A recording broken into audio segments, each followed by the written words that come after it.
Halo, jumpa kembali dengan saya Bunyamin. Saya ingin mengucapkan terima kasih buat teman-teman yang sudah support channel ini dan buat yang belum, silakan tekan tombol subscribe-nya karena subscribe itu gratis.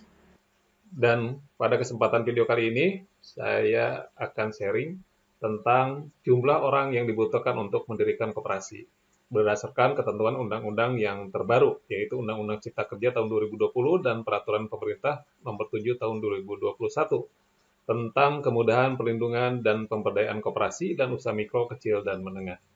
Undang-undang koperasi kita yang berlaku sekarang ini adalah Undang-Undang Nomor 25 Tahun 1992, yaitu tentang perkoperasian.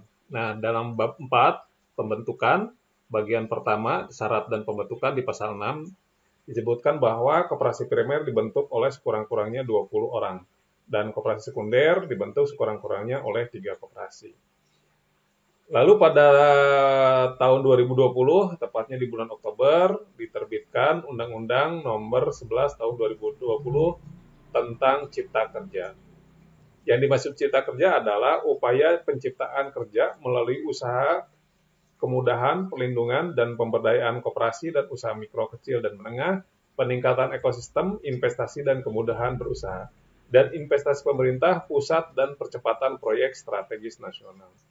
Nah, dalam Undang-Undang Cipta Kerja ini di pasal 86 ada beberapa ketentuan dalam Undang-Undang Nomor 25 Tahun 1992 tentang perkoperasian sebagaimana dicantumkan dalam Lembaran Negara Republik Indonesia tahun 1992 Nomor 116 dan tambahan Lembaran Negara Republik Indonesia Nomor 3502 diubah sebagai berikut.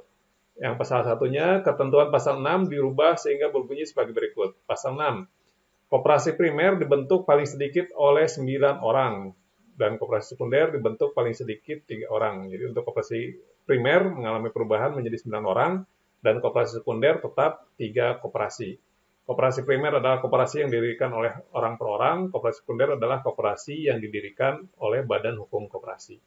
Dan ada beberapa lagi pasal-pasal yang dirubah dari Undang-Undang Nomor 25 Tahun 1992 ini dalam Undang-Undang Cipta Kerja.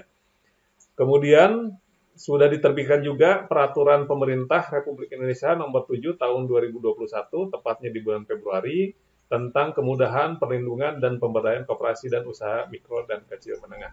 Pada peraturan pemerintah tersebut, di paragraf 1 tentang pembentukan koperasi, tepatnya di pasal 3, disebutkan bahwa koperasi primer dibentuk paling sedikit oleh 9 orang.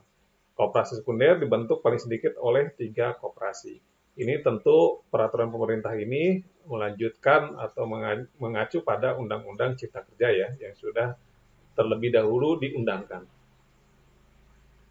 Lalu pada pasal 4 disebutkan bahwa koperasi memperoleh status badan hukum pada tanggal diterbitkan surat keputusan menteri yang menyelenggarakan urusan pemerintah di bidang hukum dan hak asasi manusia tentang pengesahan badan hukum koperasi.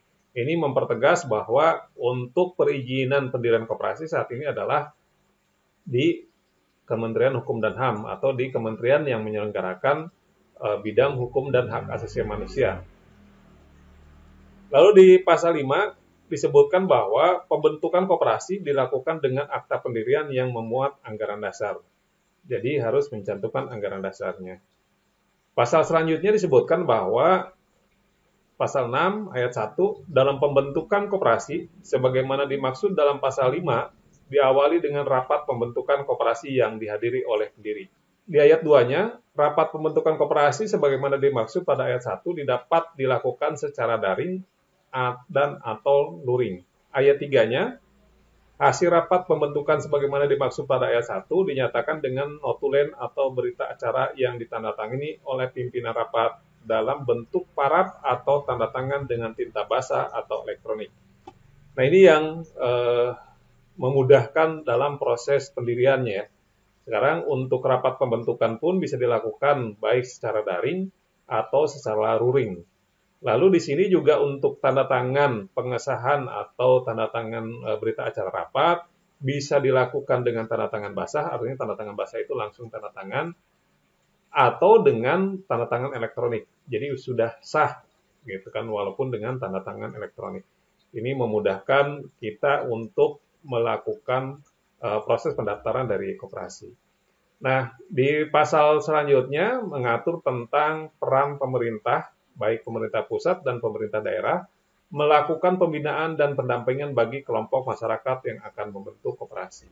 Jadi, di undang-undang ini untuk pendaftaran koperasi sekarang beralih kepada kementerian yang menyelenggarakan hukum dan hak asasi manusia dan yang mengurus tentang pendaftaran akte perusahaan, dan peran pemerintah dalam hal ini ada Kementerian Koperasi, ada Dinas Koperasi, itu adalah melakukan pembinaan dan pendampingan bagi kelompok masyarakat yang akan membentuk koperasi.